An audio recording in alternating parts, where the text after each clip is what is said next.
Now I'll be working in a moleskin sketchbook. I've got it covered with a map just to protect it, but it's moleskin watercolor paper there. So the paper I think is about 120 pound, which is good for this scale of painting that I'll be doing. So I usually start with a sketch done in pencil, and the purpose of the sketch is more to it's more really to do a compositional placement of things, so you know basically where in the composition you're going to be placing different elements. I've got a flower pot right here. This is not my usual angle of drawing, it's a bit awkward here, but I'll just sketch in. Now you should keep this very light and try to go fairly quickly. You don't need an awful lot of planning with this at this stage of a watercolor, except if you're doing something which is quite technical. For example, this scene I did of the Brooklyn Bridge on the right hand side here. Well, of course that's a studio piece, not done on the spot. I wasn't out in the middle of the East River drawing. I did it from one of my photographs and of the river and the bridge, and I did a fairly accurate drawing, of course, so as to get the perspective correct on the bridge from that angle and the skyscrapers in the background. Now of course some artists did do also very elaborate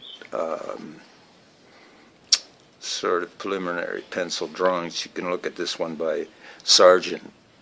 You can see that it would have been necessary, and there are traces of the pencil drawing here, would have been necessary to do something to block in where things were to get the symmetry of that sculpture, But if you're, for example, it could be an architectural subject and somebody just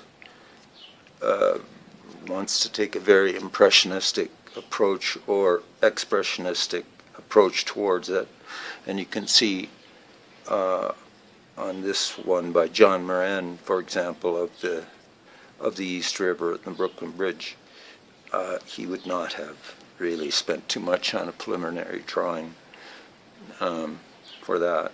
So that's all to say that it really depends on what type of watercolor you're aiming for as to how elaborate you need to make the preliminary sketch. I'm just kind of blocking in a little bit of the detail of the trunk and so forth. There are some architectural elements here in the window. There's a bay window here, so I'll take a little more time on that, because there's not only the shelf of the bay window, there's also the window frame, and there's going to be a reflection, I think, in the in the window pane, which I'll want to be able to place there logically.